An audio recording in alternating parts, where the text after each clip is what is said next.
everyone. This time I will be presenting to you the DIY Soundboard Resonance Chamber Laboratory Report. I am Miss Hanami D. Sampit, GSE Science 3. This time we will see the theoretical background. A longitudinal wave is a wave in which the particles of a medium oscillate in the wave's propagation direction.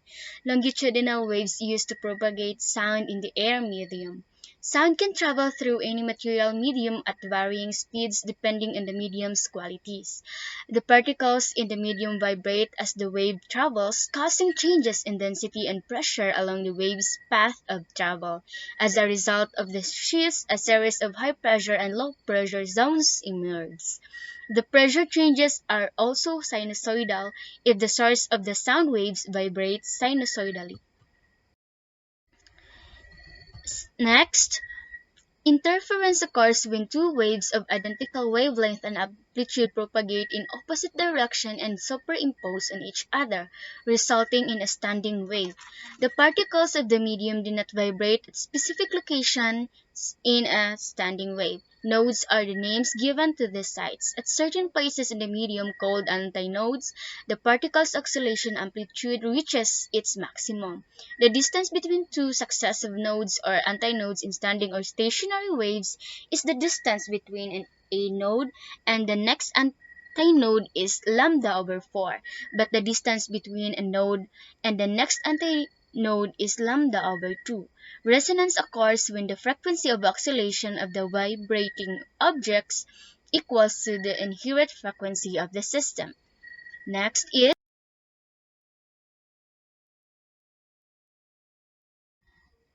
the objectives.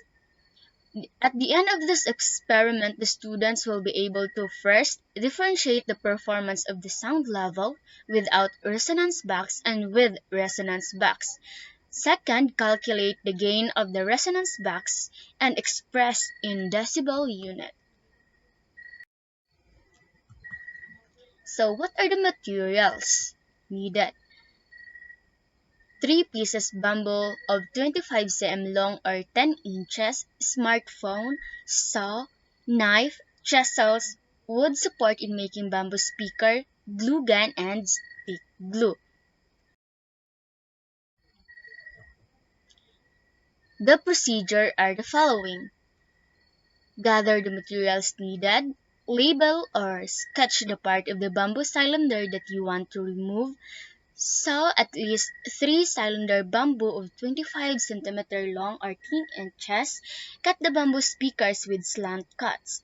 Carve the slot, make sure that you estimated the width and thickness of your smartphone in the center of your bamboo cylinder. Drill holes in the 2 bamboo cylinders, it is where you attach a third bamboo cylinder. Next is peel the bamboo cylinder to make it look shinier. Attach the 3 bamboo cylinder, paste it using a glue gun with a piece of stick glue. Now, it's time to experiment. Adjust the volume of your smartphone to a 50% level. Play any music, measure and record its performance, and do it 10 times.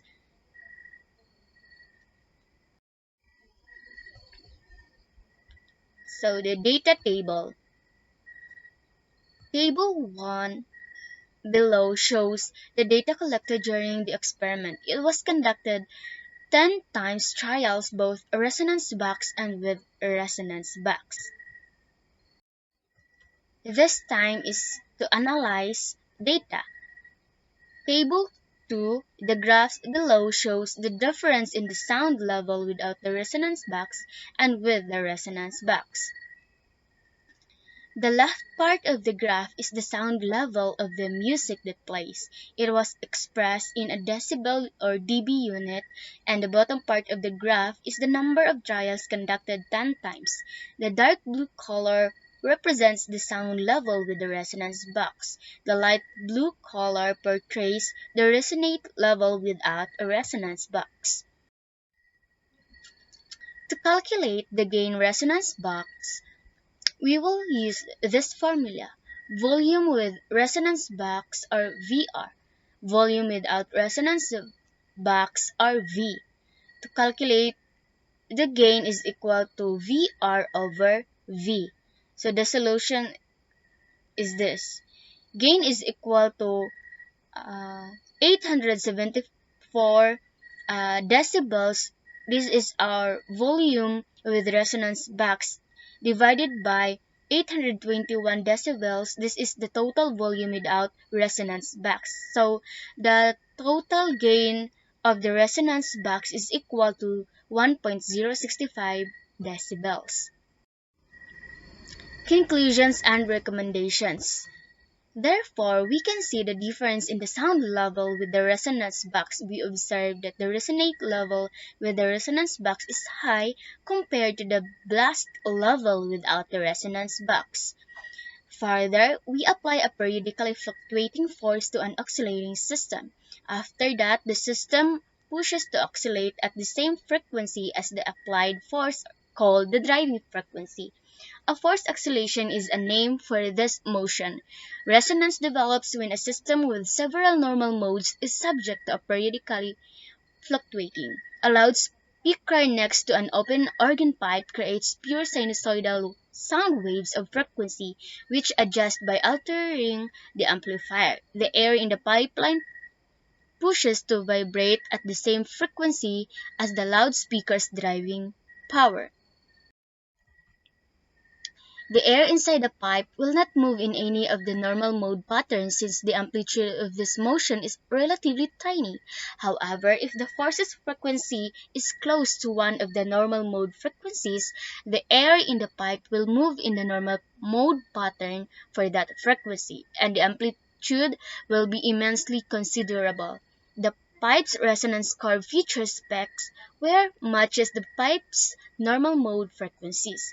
The geometry of the pipeline determines the precise shape of the resonance curve.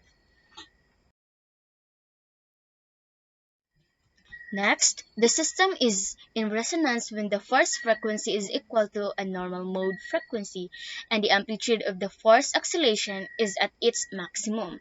A driving force at a normal mode frequency would continue to supply energy to the system endlessly, and the amplitude would increase indefinitely and the peaks in the resonance curve would be infinitely high if there were no friction or other energy dissipating process.